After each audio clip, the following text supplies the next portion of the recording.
Buenas tardes. Como lo decidimos, dada la situación tan lamentable que estamos enfrentando, vamos a informar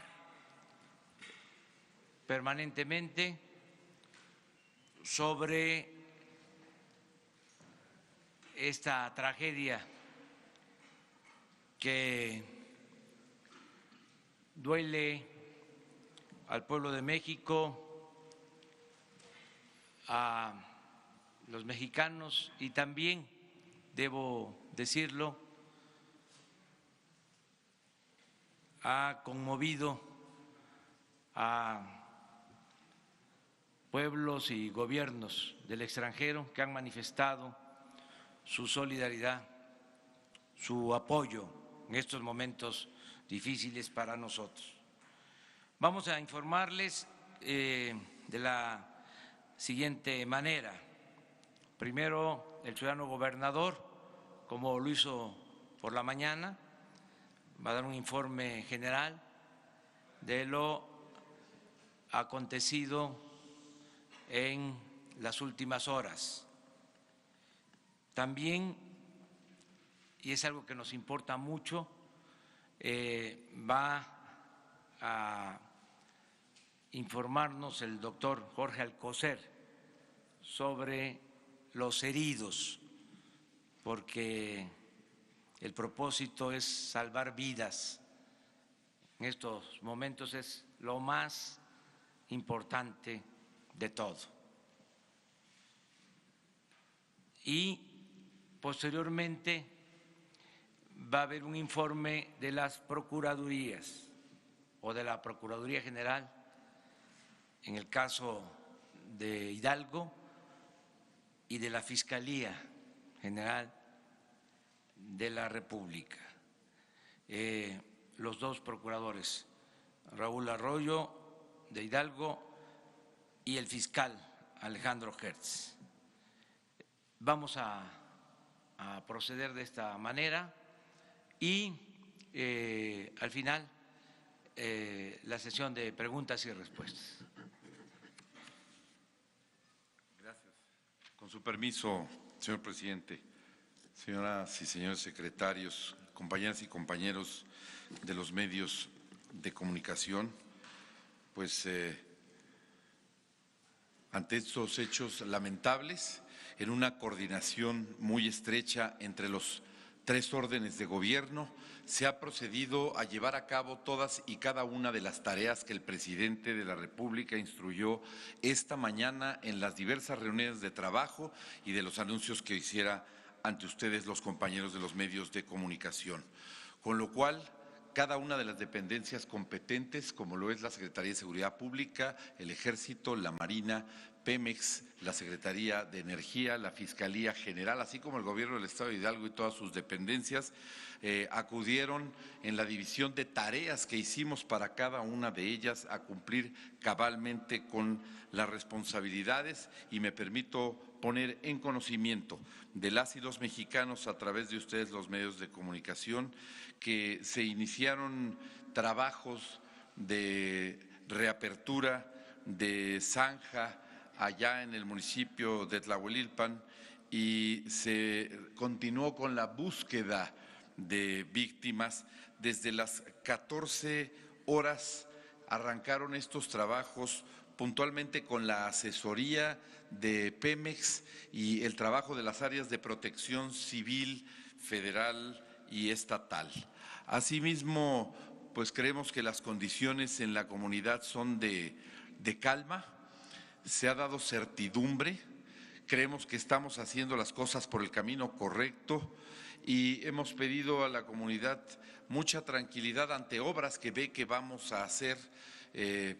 Por ejemplo, la introducción de maquinaria y equipo, que no sientan la pena de que no hay la consideración de que ninguna de esa maquinaria va a llegar a levantar tierra o arrasar algo que pudiera afectar con la búsqueda de los restos de sus seres queridos. Por eso les pedimos mucha calma y tranquilidad.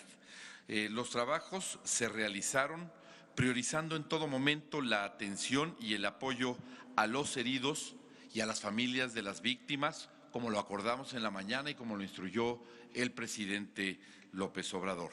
Al corte de hoy, sábado 19 de enero, a las 17 horas, el conteo es ya de 73 personas fallecidas, de las cuales 5 perdieron la vida en el lugar y fueron hallados ahí sus restos, y las otras 5 han perdido la vida ya en la atención médica y en el esfuerzo de la acción que se ha realizado para poderlos atender en esta acción coordinada.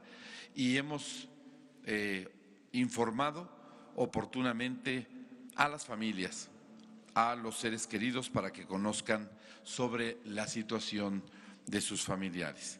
A manera de apoyo, el gobierno ha llevado féretros al sitio para resguardar los cuerpos y trasladarlos al lugar donde serán velados. Para agilizar este proceso, en coordinación con los presidentes municipales de la región, se expiden a la brevedad las actas de defunción correspondientes. El número de personas heridas es de 74, de las cuales 24 se atienden en los hospitales de Hidalgo y 50 han sido trasladados a hospitales de la Ciudad de México, Estado de México, Querétaro y Guanajuato, aunque cada caso se toma de manera particular y todos tienen un diagnóstico médico. La principal tarea ha sido estabilizar a las personas para continuar con los tratamientos correspondientes. Hemos realizado un recorrido a lo largo de muchas instituciones médicas, hospitales de la Ciudad de México y del Estado de México, donde se encuentran las personas afectadas por los trágicos hechos del día de ayer, para ver en qué condiciones se encuentran los heridos y en qué condiciones se encuentran las familias y poderles brindar el apoyo necesario.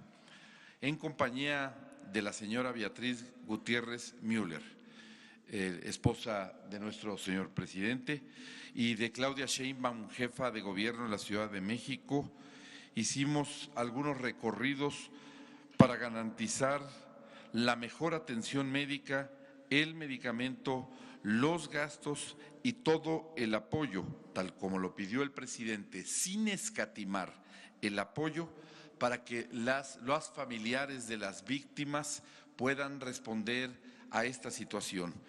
El apoyo para que puedan pernoctar, si es necesario, el tiempo que deban hacerlo mientras sus familiares están en tratamiento.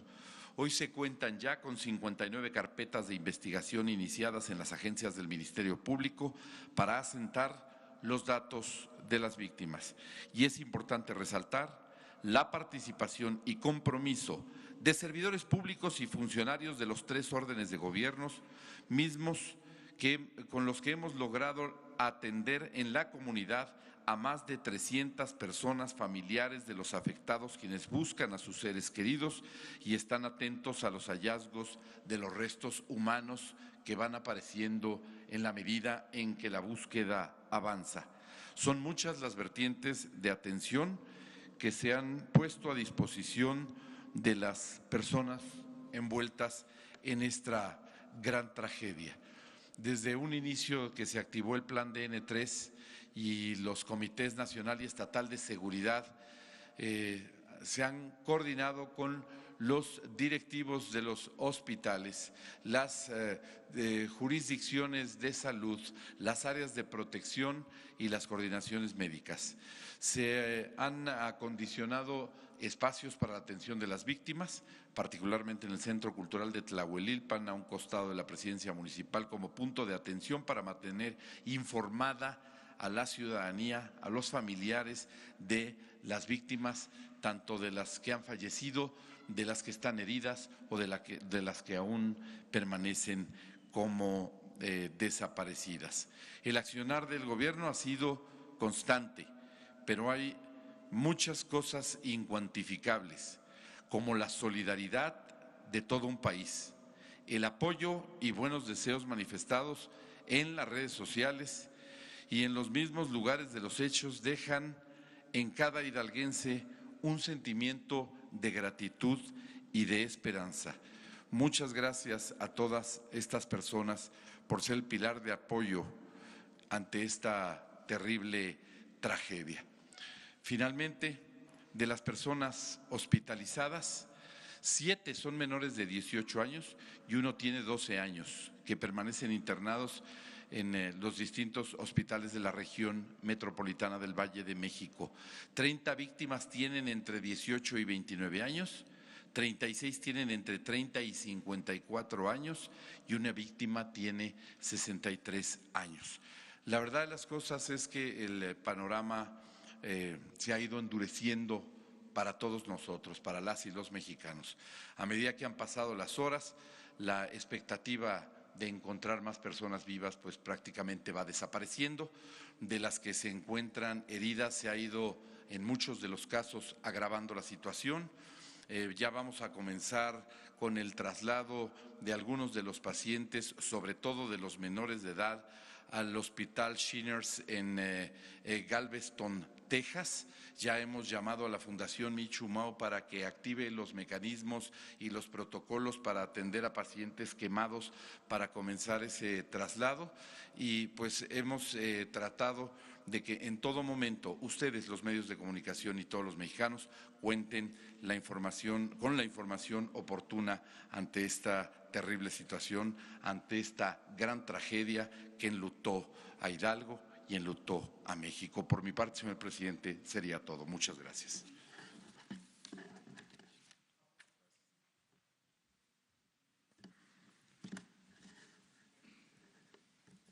Muchas gracias, señor presidente, por permitir que me comunique con los mexicanos que van a contener y a desarrollar todo lo que estamos nosotros presentando. Para todos ustedes el informe de 24 horas del dolor de los mexicanos, y el dolor en muchos de estos casos, como es esta tragedia, llega al alma.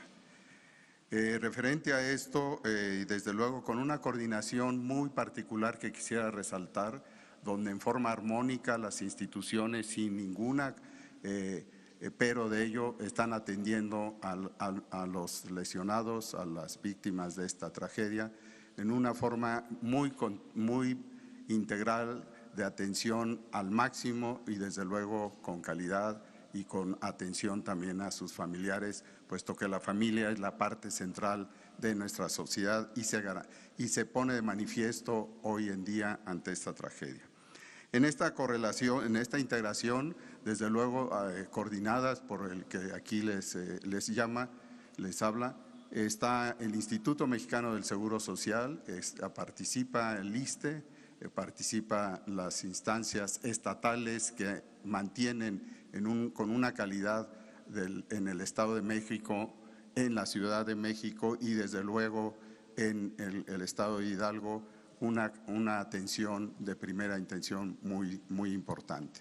Y en los casos que ustedes saben, hasta hoy hay 80 lesionados, 80 afectados por esta explosión, y no solo por la explosión, desde antes de la explosión, todos los minutos que se encontraron con estos tóxicos para la salud ya estaban haciendo su labor y por eso hoy su condición de salud está todavía más afectada. Sin embargo, estas 80 personas lesionadas, la mayoría hombres, como ustedes saben, tienen una peculiaridad muy importante. 49 de los 80 son jóvenes, 49 jóvenes de 15 a 34 años han tenido esta agresión a una acción totalmente fuera de control. Esto desde luego se ha contenido en los estados, como ya les señalé, y vale la pena considerar en particular que han participado desde luego 5 hospitalizados en Ixmiquilpan y siguiendo el estado de Hidalgo están en 26 en este estado. En la Ciudad de México liderea con 30, son de los más graves y están aquí en las instituciones de esta ciudad. En el Estado de México 17 y tenemos como ya se adelantó, en esta suma de 73 los restantes que han fallecido. Quiero mencionarles que desde el punto de vista médico tenemos el día de hoy, implementamos en esta coordinación tres objetivos. Uno, visitar, lo hicimos prácticamente en todos los hospitales que están ya mencionados, los hicimos viendo el estado crítico de los pacientes, médicamente viendo su devenir, su perspectiva, su pronóstico, y aunque es esto reservado y en muchos de estos casos será en las primeras 48 horas el devenir más importante, hay esperanzas, hay acciones que se están consolidando para darle, como se los expuse en el segundo objetivo de esta visita, a sus familiares en un acto de contención, de acompañamiento, de intercambio de ideas muy necesarias y en las cuales expresaron notablemente los familiares, entre otras cosas, su agradecimiento a cómo están siendo tratados y cómo están siendo tratados como debe ser tratado un ser humano, independientemente de que si pertenece a la institución donde fue llevado por sus familiares, independientemente si es Pemex, que ha participado también puntualmente, el ISSSTE, el IMSS o el Estado que los ha acogido en sus hospitales. El otro punto de visita fue ver los insumos, lo que cuentan estos hospitales. Quiero decirles con toda transparencia que están estos hospitales donde están ubicados estos lesionados, están sin falta de recursos y tienen, y lo enfatizo, tienen lo mismo que se puede hacer en otras instancias del extranjero, inclusive en protocolos que se siguen puntualmente y que inclusive como una muestra más de lo inédito de nuestras acciones en este nuevo gobierno, vamos a tener, si ustedes lo conocen, una particular vuelco a lo que se llama la atención en las unidades de emergencia, lo que se conoce como el famoso triage, que en este caso va a ser reforzado para dar todavía con más posibilidades que algunos de estos pacientes logren salvar la vida y mejorar su futuro con una capacidad adecuada. Como ustedes saben, hay que tener en este caso de este manejo de especialistas la pretensión, la perspectiva de que son salvables estos individuos, estos seres humanos, a pesar de que biológicamente pareciera que no, pero basado en su juventud y en el apoyo de su familia y de los médicos mencionados, vamos a trabajar y en forma inédita hemos propuesto hacer dos grupos de especialistas, los más importantes especialistas que en el país tienen experiencia en estas acciones, donde emergencia y desastres se suman, de 7 a 10 de estos médicos en la Ciudad de México, uno de estos grupos, y desde luego el otro en Hidalgo. Y así en esta estrategia que es obligada desde el punto de vista ética y médico, vamos a tener mayores posibilidades de vida e inclusive de reubicación de algunos pacientes del estado de Hidalgo, como está haciendo progresivamente si fuese necesario para esto. Esta es una nota que les quería yo dar, que les quiero decir que lo continuamos en una forma integral, como ya les mencioné, coordinada y con un orgullo para México que se puede hacer porque está apoyado no solo por las secretarías de salud, sino por la población que siempre están a la vanguardia de estas acciones donde el corazón y la solidaridad son importantes. Muchas gracias.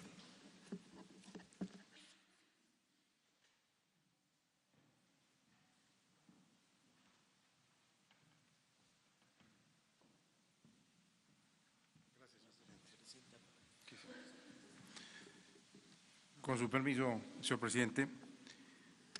Soy Raúl Arroyo, Procurador General de Justicia del Estado de Hidalgo.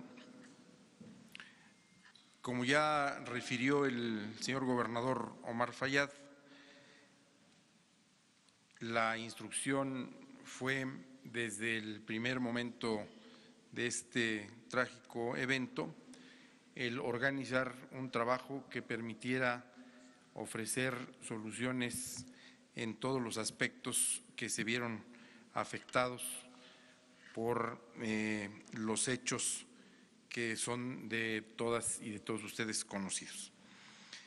De tal suerte que a partir del día de ayer a las 20 horas, con un equipo de 60 peritos, 80 agentes de la Policía de Investigación y 25 agentes del Ministerio Público, más fiscales especializados y funcionarios de la Procuraduría, se formó un equipo que se trasladó al municipio de Tlahuelilpan a efecto de resolver todas las necesidades que se planteaban desde el punto de vista de la Procuración de Justicia.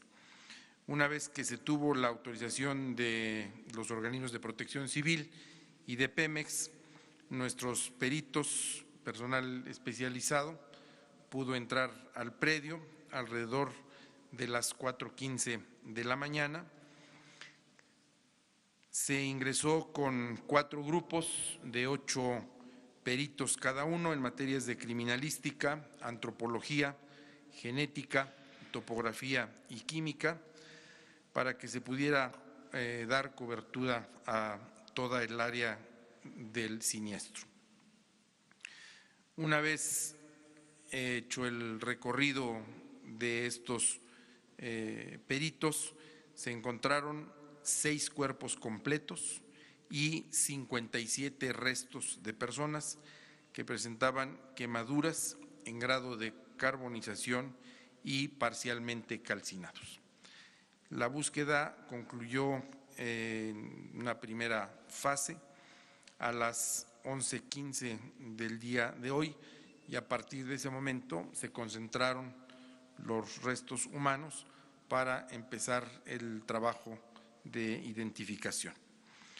Estos restos, 63 en total, conforme al protocolo de actuación aplicable, se evaluaron, se logró identificar de manera inmediata, porque las condiciones lo permitían, a 9 personas, 3 fueron reconocidas de inmediato y entregadas a sus familiares, y en otros casos se ha iniciado el contacto con las diferentes familias para lograr el reconocimiento de los otros 3 que así lo permiten. Los 54 restantes han sido evaluados, no son identificables por las condiciones en que se encontraron y requerirán de la aplicación de técnicas de antropología, odontología y genética, para lo cual se dará seguimiento a las carpetas que cada una de las familias de las víctimas han iniciado. Lamentablemente, la degradación del tejido hará complicado determinar los perfiles genéticos y advertimos que nos encontraremos frente a procesos de identificación que pueden tomar un tiempo considerable. También hemos tenido mucho cuidado en atender a la familia de cada una de estas personas que se han acercado con nosotros. Les hemos dado atención psicológica también con nuestros expertos y les hemos dado orientación acerca de las carpetas de investigación que han iniciado. En las últimas horas, lamentablemente, la numeralia ha ido variando, hay lamentablemente también pérdidas de personas que fueron trasladadas a los diversos hospitales, tanto en la Ciudad de México, donde fueron trasladadas 28, y a hospitales del propio Estado de Hidalgo y del Estado de México. Hasta este momento tenemos 21 horas de trabajo ininterrumpidas que afortunadamente se han visto reforzadas, lo tengo que decir públicamente, con apoyos muy significativos de la Procuradora de Justicia de la Ciudad de México y del Fiscal de Justicia del Estado de México, así como de la Secretaría de Seguridad a cargo del secretario Durazo, que hace una hora aproximadamente nos allegó a un grupo de expertos que nos ayudarán a la toma de pruebas para los análisis de genética, tanto de los restos como de las familias, para que al final crucemos la información y permitamos identificar el ADN. Muchas gracias. Gracias, señor presidente.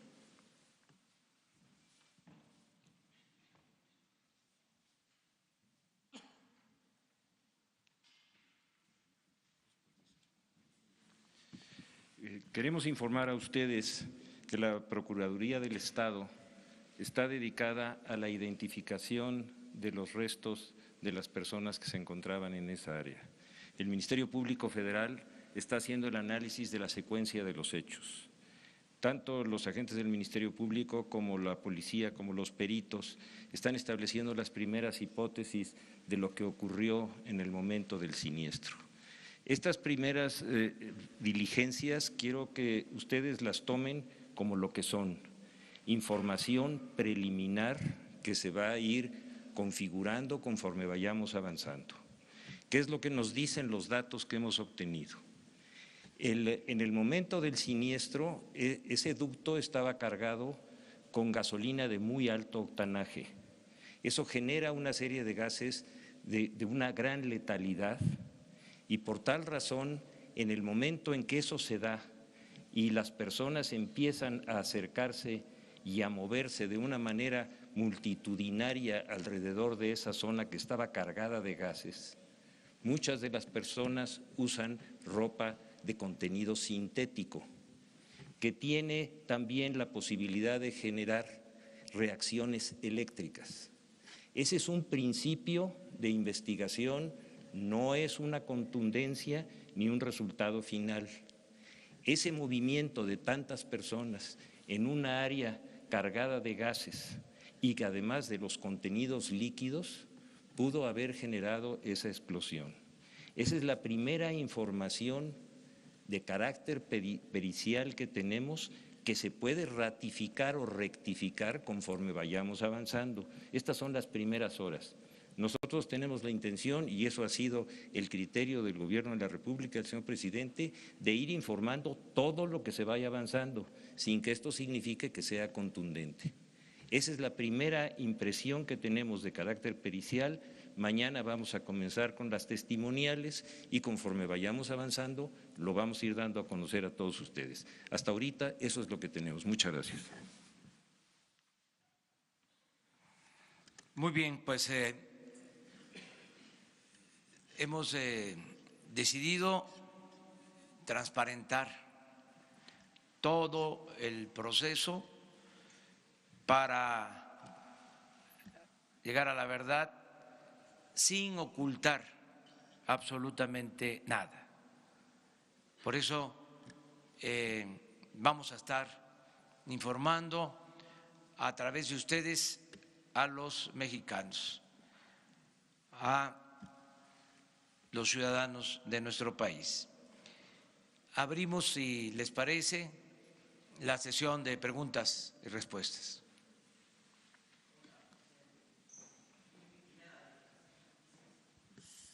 Presidente, en las últimas horas y entendiendo que la investigación, bueno, está en asunto preliminar, mañana empiezan las pruebas testimoniales, hay una duda que ha surgido en redes sociales de si hay alguna persona detenida, alguna persona que esté en un hospital tal vez recuperándose, que esté detenida o esté en calidad de presentada. ¿Hay alguna de todas estas decenas de personas que están en el hospital que tenga esta calidad jurídica? Y una pregunta más, sería la segunda pregunta. ¿Se va a reforzar esta zona de Hidalgo? ¿Habrá un operativo especial en Hidalgo más allá de lo que ya venía anunciando la semana pasada de reforzar toda esta zona? ¿Habrá algún despliegue más, algún despliegue con policía estatal, con policía federal en esta zona? Bueno, vamos a que los procuradores, en este caso el fiscal. A ver, Alejandro. Es que tenemos ahí un problemita con el audio porque varios estamos en vivo. No hay ninguna persona ni detenida ni indiciada. Si lo hubiera, como ya quedamos, nosotros los vamos a informar. No va a haber ninguna actuación que no sea compartida con toda la población Eso es lo que merece un asunto tan grave como el que tenemos. Ninguna persona hasta este momento tiene calidad de indiciado, ni hay una detención previa, ni hay ninguna diligencia de esa naturaleza. De eso pueden estar ustedes seguros. Gracias. Acerca del reforzamiento de la vigilancia en los ductos. En esa localidad. En todos los estados donde se dan estas prácticas hay desplegada una acción de vigilancia. Ya ustedes conocen sobre este plan, que es la base para soportar el desabasto que se origina con las tomas clandestinas. Si no se contara con la vigilancia, no podríamos garantizar el abasto de combustibles, porque tendríamos que mantener abiertos los ductos a sabiendas de que se roban diariamente, como lo hemos dado a conocer, hasta 1.100 pipas diarias, el equivalente a 1.100 pipas diarias. Es esta disyuntiva, es optar entre seguir igual, tolerando, permitiendo que se sigan robando bienes de la nación y ahora pues con mucho dolor, es decir, provocando este tipo de desgracias. Por eso decidimos enfrentar el flagelo del robo de combustibles con las tomas clandestinas en todos los ductos. Entonces, para poder garantizar que no falte el abasto, ha sido fundamental la participación de las Fuerzas Armadas, del Ejército, de la Marina, de la Policía Federal. Y hay un despliegue en los ductos principales del país. Si es necesario, vamos a reforzar esta estrategia de vigilancia. Lo segundo, entre otras cosas que se está haciendo, es aumentar la capacidad de transportación de combustibles, porque hay combustible, hay gasolinas, hay diésel, tenemos buenos inventarios, pero en los puertos, porque no se puede transportar ese combustible por los ductos, dada la situación crítica de las tomas clandestinas, que son tomas clandestinas y tomas de ductos completos por parte de quienes han llevado a cabo estas acciones de robo de combustible y de la tolerancia, por decir algo, que se ha venido dando en los últimos tiempos. Entonces, ¿cómo aumentar la capacidad de transporte de combustibles? Estamos por adquirir carros tanques para adicionar, para aumentar la capacidad de transporte de combustibles en un 25%. Nada más en el caso de las gasolinas, para tener siempre ese referente, consumimos 800,000 barriles diarios y queremos comprar carros tanques para transportar 200,000 barriles. Esto va a significar un incremento de alrededor del 25% de la capacidad actual para el transporte. No es el momento, pero vamos a hablar de todo. Solo adelanto que la mayor parte de los ductos tienen más de 30 años y en los últimos tiempos, en las últimas 3 décadas, prácticamente no se construyeron nuevos ductos para gasolinas, para diésel, a pesar de que creció la demanda. Este ducto donde se dio esta desgracia es de los años 70. El ducto principal que transporta 160,000 barriles diarios de Tuxpan a Azcapotzalco, también de 1974. El ducto de Salamanca a León es de 1952. Empezó a operar en el 52 y así están.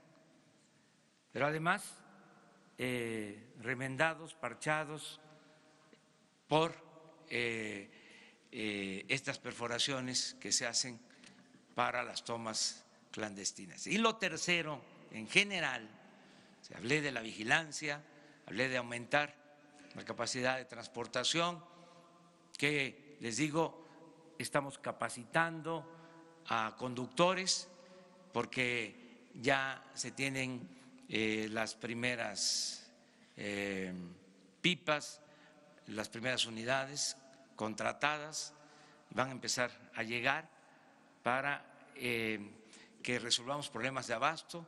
En la Ciudad de México hemos ido avanzando en la normalización del abasto, pero tenemos problemas en el Bajío, tenemos problemas en Jalisco, en otras partes.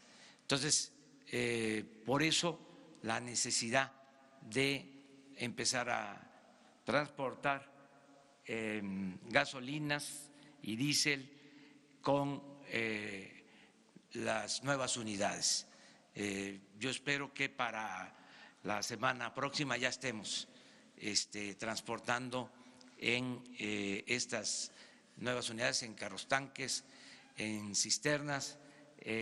Vamos a estar ya ayudando a aliviar el problema del desabasto en algunas partes. Eso es lo segundo. Y lo tercero es el cambiar estas prácticas, ofreciendo oportunidades de trabajo y de bienestar a la gente. Porque esto se ha presentado, se ha originado por el abandono de la gente. Muchas veces lo que queremos es saber quién es el culpable y nada más pensamos en personas, desde luego, que son responsables directos, culpables, pero no vemos lo que significa la adopción de políticas para beneficio de minorías que han empobrecido a la gente, que han empobrecido al pueblo. Durante mucho tiempo se dejó sin oportunidades de trabajo, de bienestar a la gente. Duele mucho que fallecidos, que heridos sean jóvenes, pero ¿qué se ha hecho por los jóvenes? Lo único que se hizo fue etiquetarlos de ninis, que ni estudian ni trabajan, como si fuese culpa de ellos, no han tenido oportunidades, se ha llegado al extremo de rechazar a los jóvenes que quieren ingresar a las universidades con la mentira, el pretexto de que no pasan el examen de admisión. Miles de jóvenes rechazados durante el periodo llamado neoliberal en los últimos 36 años. Eso tiene que cambiar. Por eso vamos a seguir dando oportunidades de trabajo, que la gente no tenga necesidad de dedicarse a estas actividades ilícitas, peligrosas, y que puedan salir adelante con trabajo y con bienestar. Esas son las tres acciones que tu pregunta me permite dar contexto a todo lo que se está haciendo.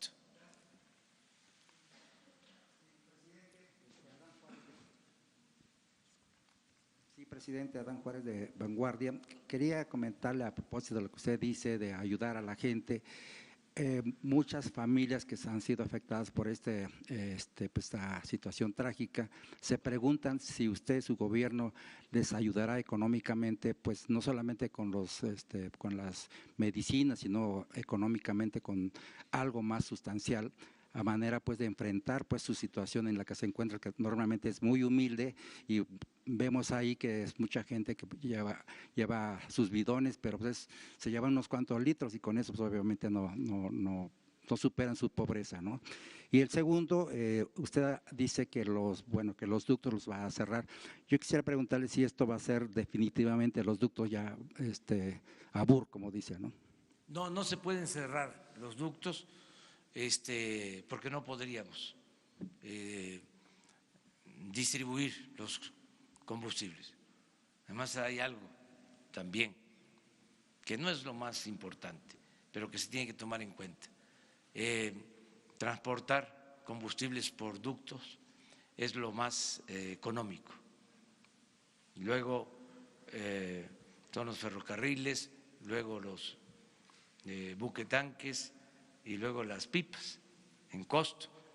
Nosotros estamos optando por las pipas porque consideramos que hay que normalizar la situación lo más pronto posible, pero no se puede dejar de utilizar los ductos, hay que reforzarlos. Ya se está analizando la posibilidad de fortalecerlos con una tecnología que se está probando del Instituto Mexicano del Petróleo, una nueva tecnología, para que resistan las agresiones, para que si se pincha no se puedan tener éxito y que no sea fácil de poner esa válvula que permite tener esta toma clandestina y extraer combustible. Ya estamos en eso, pero esta acción es de mediano plazo. O sea, desde luego que tenemos que darle mantenimiento, reforzar los ductos, pero en el corto plazo estamos normalizar la situación. Y esto es comprando las pipas, los carros tanques de 30,000, 40,000, 60,000 litros cada uno, hasta llegar a mover una cantidad adicional, repito, de 200,000 barriles. Las víctimas y sus familiares van a tener todo nuestro apoyo, todo nuestro apoyo, los familiares de las víctimas, porque es muy doloroso. Estamos hablando de pérdidas de hijos, de esposos, de quedan viudas, quedan huérfanos, y es gente, como tú lo dices, muy pobre. Esa es la desdicha, ¿no? Desdicha de esto, que es la gente más pobre. Por eso no se trata de señalar, de acusar así a la ligera. Hay que ver las circunstancias en que se dan las cosas y por eso repito lo de la mañana. Nosotros vamos a enfrentar estos problemas atendiendo las causas. Si hay trabajo, si hay bienestar, va a haber paz, va a haber tranquilidad en el país. Lo que se necesite. Okay. Gracias, presidente. Eric Pinto, de Capital 21. Yo quisiera hacerle dos preguntas. La primera de ellas es si cabría la posibilidad de pensar que estos hechos que ocurrieron ayer en Hidalgo y uno más en Querétaro pudieran ser provocados para desestabilizar la estrategia que su gobierno está implementando de combate al combustible.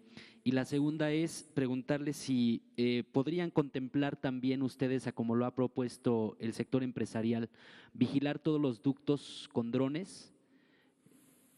Básicamente eso. Gracias. Bueno, la primera pregunta acerca de si es actos de sabotaje por que se les está enfrentando a los que se dedican a estas actividades ilícitas, nosotros no descartamos ninguna posibilidad,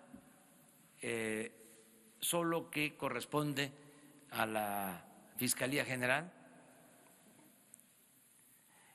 la investigación,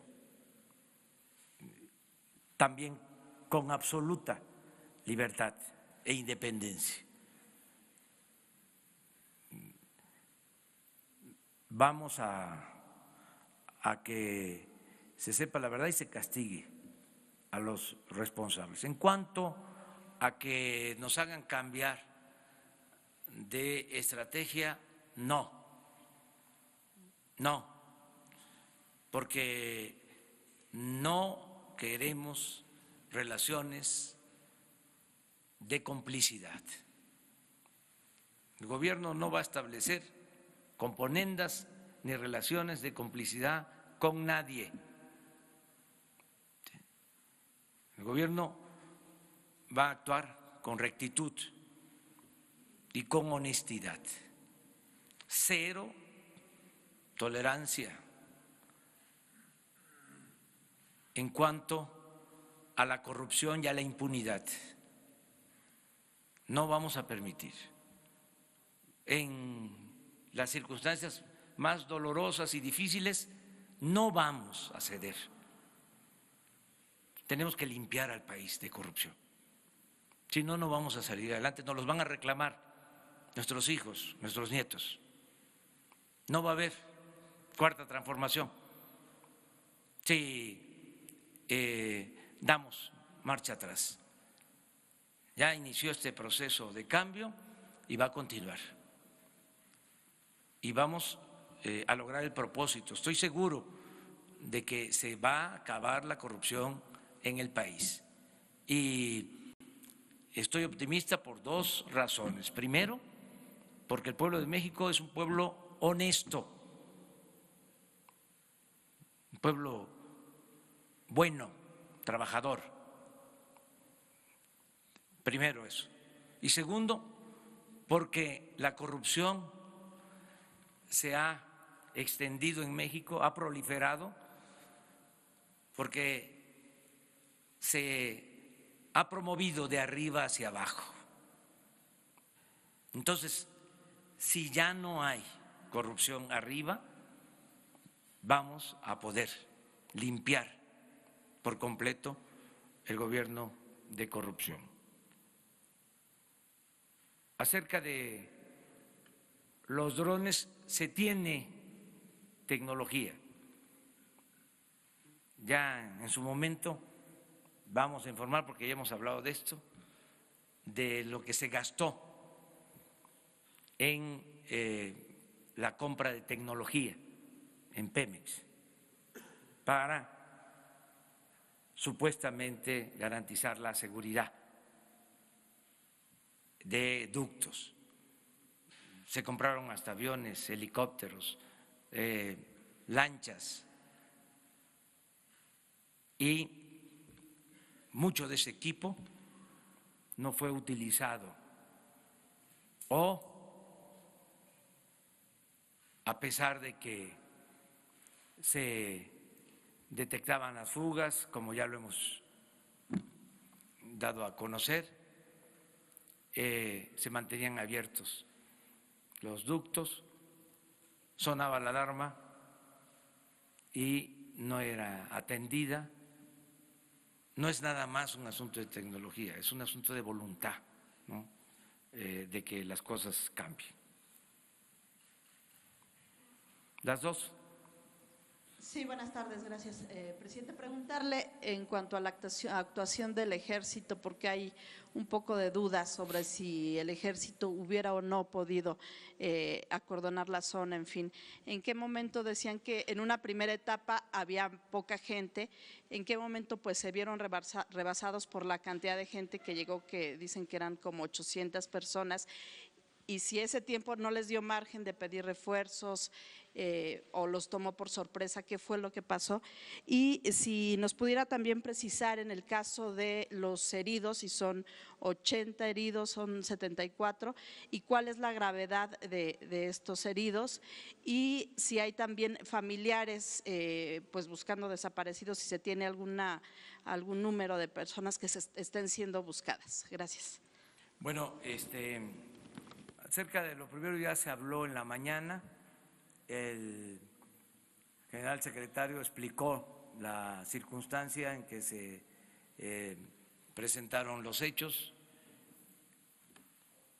La información que yo tengo, que coincide con el reporte que ha presentado la Secretaría de la Defensa, el general Luis Crescencio Sandoval, es de que no era posible detener a las personas, eran muchos y se actuó con prudencia. En el caso de que se hubiese pedido auxilio, no se hubiese logrado mucho, porque todo esto se da también de repente, llega muchísima gente y hay el antecedente de que cuando se dan estos casos no se respeta ni siquiera a los elementos del ejército, se enfrenta a la población.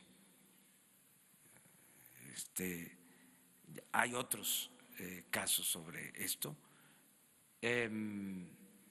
Sé que existe esta polémica, ¿no? Respeto ese punto de vista de que por qué el ejército no enfrentó a la población.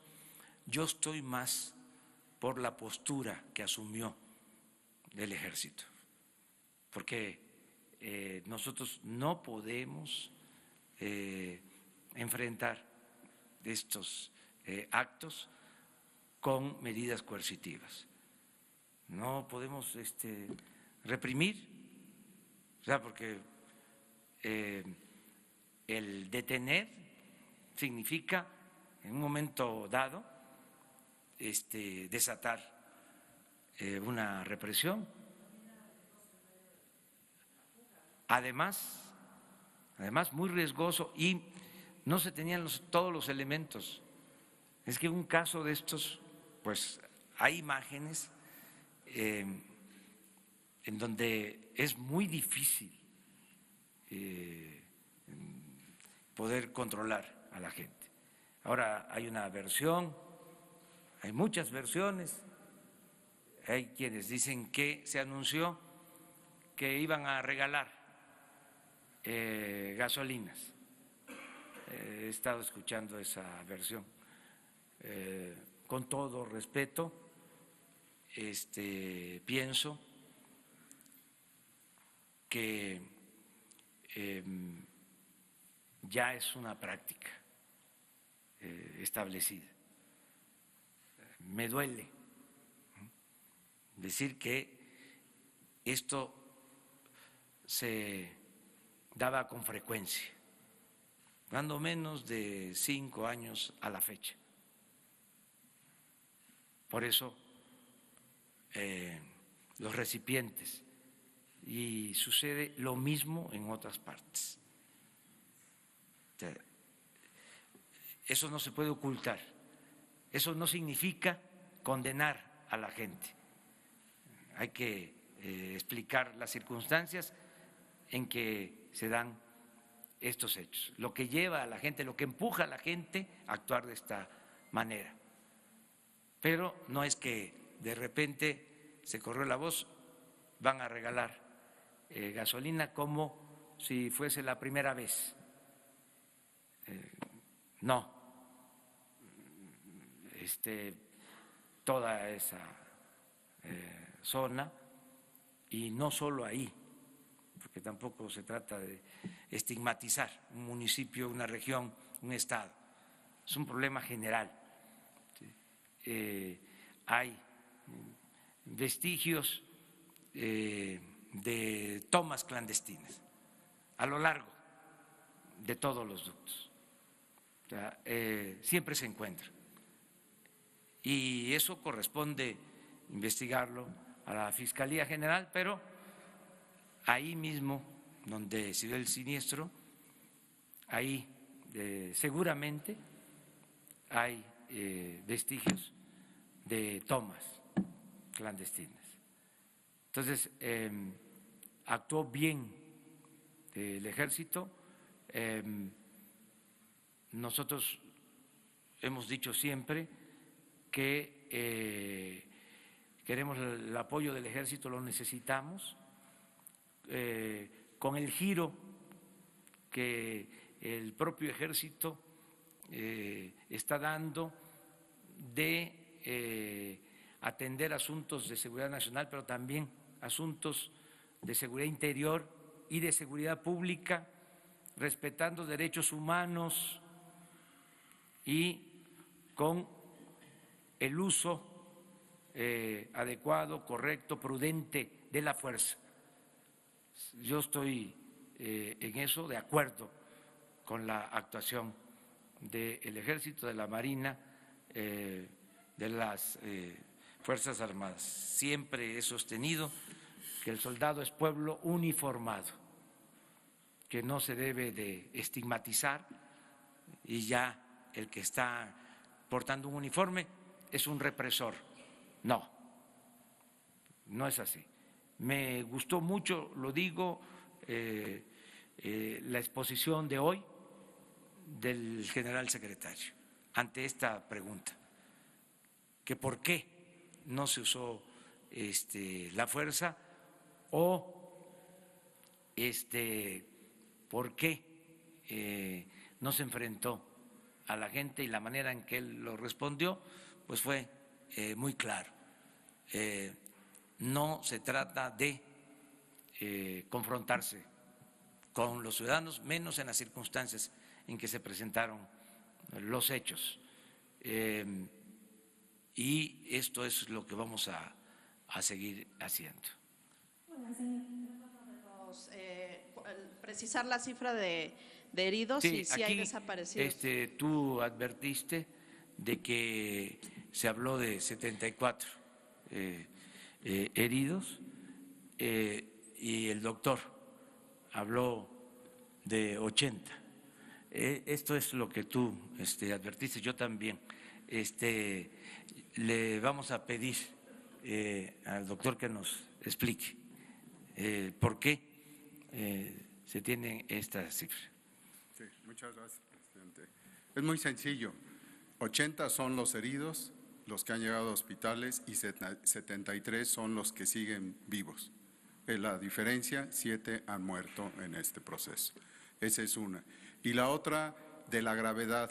Sé que están con todo el derecho de preguntar pero los médicos hay cosas que no podemos responder.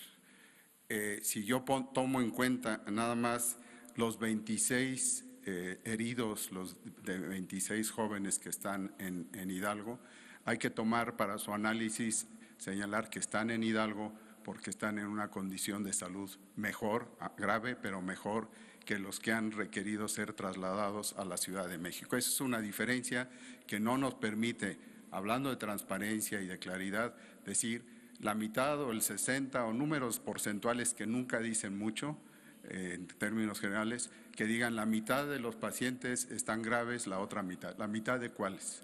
Y en este sentido, sí, los de la Ciudad de México que han venido por razones entendibles de mayor gravedad tienen más riesgo tan solo por estar en una unidad de cuidados especiales que ya marca su dificultad de enfrentar ciertas cosas que se hace todo lo posible y que ahora, repito, lo vamos a hacer con un manejo inédito, como deben de ser las cosas cuando se toma una transformación, con la participación de los mejores terapistas o especialistas en este tema de México, y van a ser coordinados por alguien que procede de una institución, que está en una institución sólida en ello, como es el Instituto Nacional de Nutrición.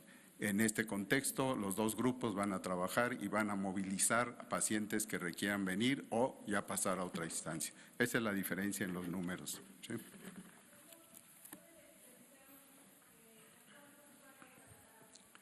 En el corte que tenemos de las 4 de la tarde, solo uno fue trasladado en esos momentos, pero esto desde luego es dinámico y en este momento estoy seguro que no va a quedar ninguno con esa potencialidad de ser trasladado si lo necesita, ¿sí? Pero no hay una cifra en el momento. Sí.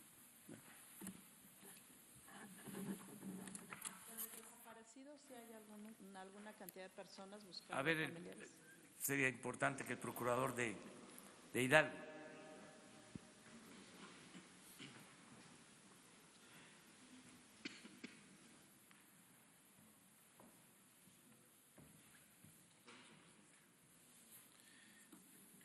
Voy a precisar el término. En este momento tenemos personas no identificadas. Quizá venga posteriormente alguien que denuncie o que dé aviso de que no aparece un familiar en los hospitales, que no aparece entre las personas identificadas o que venga alguna otra causa. Pero en este momento tenemos personas no identificadas. Gracias. Voy a reiterar las cifras. Tenemos 63 restos que, de los cuales fue posible identificar a 3 y tenemos 54 restos que van a ser procesados como personas no identificadas. No, es la cifra global. Los 54 corresponden a los restos que se encontraron dentro del predio. Hoy tenemos otras personas que han fallecido, pero que, como ha quedado explicado, fue posteriormente en hospitales. Gracias. Si les parece, una más, porque mañana vamos a estar aquí a las 7. Sí, buenas tardes, señor presidente. Y además, porque sí tenemos trabajo así. Sí, Daniela Barragán, sin embargo, seré breve. Hace unos días vimos unas imágenes de personas destazando vacas robadas de un camión en una carretera, y también en 2017 también tuvimos este asunto de la gente saqueando tiendas, también por el caso de la gasolina. Preguntarle a qué atribuye usted estos fenómenos colectivos, si es fragilidad de un Estado de Derecho y qué le puede decir a la gente que participa en estos actos. Y por otro lado, el director ejecutivo del Coneval ha señalado el día de hoy que no es suficiente abordar ese tipo de problemas con programas de transferencias, sino que él lo atribuye un poco más a un asunto de una impunidad histórica en este tipo de casos. Preguntarle qué opina al respecto. Y una más para el gobernador de Hidalgo. Tenemos datos también del Coneval de que en el municipio de Tlahuelilpan el 65% de la población es pobre. Entonces, preguntarle bajo su gobierno qué es lo que se ha hecho al respecto para atacar estas condiciones de pobreza. Muchas gracias. Bueno, es un asunto de criterio. Yo no solo he estudiado las causas que llevan a la pobreza, sino lo he constatado porque he hecho trabajo de campo desde hace muchos años. Yo inicié como director del Instituto Nacional Indigenista en Tabasco en 1977. Estuve 6 años viviendo en comunidades indígenas, trabajando ahí. Sé la importancia que tiene el atender las necesidades de la gente y cómo se logra mejorar si hay esta intervención del Estado, si hay un Estado con dimensión social, cómo se logran mejorar las condiciones de vida y de trabajo, cómo la gente, a pesar de la pobreza, no pierde la esperanza, no cae en la frustración, porque está esperanzada, está esperando algo. Lo que sucedió con la política neoliberal, que para mí fue una política de pillaje, de saqueo, es que se afectó a la gente en la esperanza de poder salir adelante. Antes se hablaba de la movilidad social, que el hijo del campesino, el hijo del obrero, el hijo del comerciante, del maestro, podía, con el trabajo, con el estudio, ascender en la escala social. Muchos profesionistas se levantaron de esa manera, desde abajo. ¿Qué pasó con esta política antisocial? ¿Sí? Frenó, paró la movilidad social. Llegó el momento en que para poder salir adelante solo habían 2 opciones: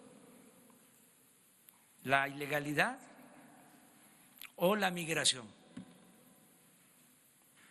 Eso fue lo que sucedió. Y el gobierno no estaba preparado para atender al pueblo. El gobierno era un facilitador del saqueo, de la corrupción. Entonces, hay muchas interpretaciones, yo las respeto, pero yo sostengo que si hay trabajo, hay bienestar, va a haber paz, va a haber tranquilidad, va a haber felicidad en nuestro pueblo. Y eso es lo que vamos a hacer. Y la opinión de los expertos acerca de que no basta con los programas de bienestar, yo sostengo con todo respeto lo contrario. Desde luego, lo mejor es que tengamos crecimiento económico, que haya empleos, pero en una sociedad tan desigual como la nuestra es indispensable la participación del Estado para apoyar a los humildes, a los pobres. Y eso no es paternalismo, populismo, eso es justicia social. Entonces, es una concepción distinta, yo respeto la otra, pero no comparto ese punto de vista. Acerca de la pobreza en Hidalgo, y no es que quiera hablar por el gobernador, él lo va a hacer, pues esto es un asunto que se debe a la política económica que se ha aplicado. También vamos a hablar con claridad, un gobierno estatal tiene muchas limitaciones, no maneja la política económica. Por ejemplo, el experto que dice que no basta los programas de bienestar para que la gente salga de la pobreza, pues no nada más eso estamos haciendo. Se llevaba 30 años sin aumentar el salario mínimo, como se hizo. 30 años. O sea, a partir de el modelo neoliberal, el salario mínimo en México no había aumentado, al contrario. En todo ese periodo se perdió el 70% de la capacidad de compra del salario mínimo, del poder adquisitivo del salario mínimo, 70%. Yo lo ejemplifico de manera sencilla. Hace 30 años un salario mínimo alcanzaba para comprar 50 kilos de tortilla. Y ahora, a pesar de que se aumentó en un 16%, el salario alcanza para 6 kilos de tortilla. De 50, 52 kilos hace 30 años a 6. Ese es el deterioro. Entonces, ¿qué estamos haciendo? Recuperar el poder adquisitivo del salario. Es un proceso gradual, pero todo esto va a ayudar y que se entienda la paz, la tranquilidad, la felicidad son frutos de la justicia. Además de que se dedicaban a saquear, era tanta la enajenación que ni siquiera atendían las causas que originaban la inseguridad, la violencia y estas prácticas. Todo esto que lleva años tolerándose, porque esto viene desde hace cuando menos 3 sexenios, esto que estamos ahora sufriendo, padeciendo, se desconocía, no se transparentaba, se ocultaba, nada más se tenía contabilizado en Hacienda las pérdidas. Y ya en su momento vamos a hablar de otras prácticas, porque es esto, pero es también lo que tiene que ver con el crudo, lo que tiene que ver con el petróleo crudo, lo que tiene que ver con la energía eléctrica, lo que tiene que ver con el abasto de medicamentos. Bueno, hace 2 días hablábamos de la contratación de las 700 pipas, que se entregue el anticipo y no se entregan las pipas ni se devuelve el anticipo y Pemex no presenta querella. Estamos hablando de como 400 millones de pesos, ahí es una investigación abierta en todo. Es una corrupción generalizada, por eso tenemos que seguir adelante en el combate a la corrupción. Yo quiero darle la palabra al gobernador de Hidalgo para que terminemos la conferencia. Gracias, señor presidente. Para combatir la pobreza día a día hacemos muchas cosas y una combinación de programas y acciones que van concatenados y persiguen un mismo fin. Promovemos la inversión en el Estado. En los 2 años que llevo desde que rendí protesta como gobernador, llevamos más de 46,000 millones de pesos de inversión nacional extranjera. Diversificamos la inversión. No solo atendimos la inversión con los Estados Unidos, nos fuimos a Canadá a traer capitales de Asia, de China, de Japón, de Europa, de Sudamérica. Esa diversificación fue muy útil. Esto genera empleos formales. Si ustedes ven las cifras que el país ha presentado de empleo en el cierre del año pasado. Ustedes verán que estamos por encima de la media nacional a la alza. Mientras había cifras de empleo que caían, las de Hidalgo van a la alza, porque estamos creando fuentes de empleo y oportunidades. Pero los combinamos con los programas sociales. Nosotros tenemos un programa para jóvenes que se llama Mi Primer Empleo, Mi Primer Salario, en donde vinculamos a los jóvenes universitarios de las universidades públicas que tengan un promedio para que los enlazamos con las empresas que están invirtiendo para que trabajen y les pagamos durante 6 meses ese empleo. Y tenemos un programa que se llama Pon tu negocio, yo te apoyo, para meterle recursos a los emprendedores, al emprendedurismo, para que nuestros jóvenes, nuestras mujeres, madres, jefas de familia y los adultos mayores que les cuesta tanto trabajo conseguir un empleo tengan una oportunidad para poder iniciar su propio negocio. Entonces, combinamos una serie de cosas.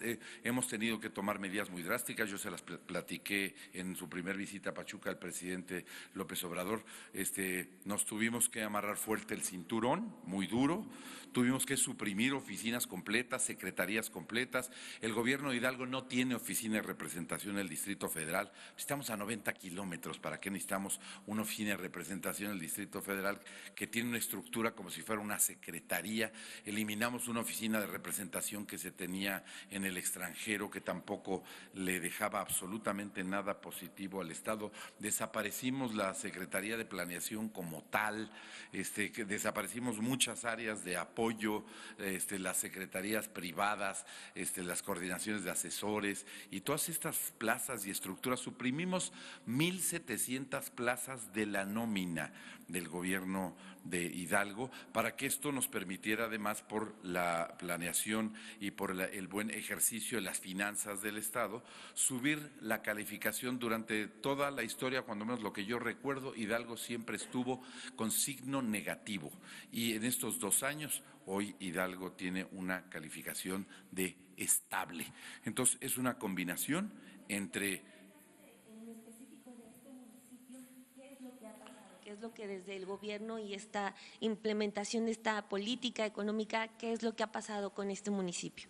El municipio está en una zona muy singular en la región de Tula, y digo muy singular porque es una región que se ha visto modificada sustancialmente por el establecimiento hace 40 años de una refinería de Pemex allí en esa región.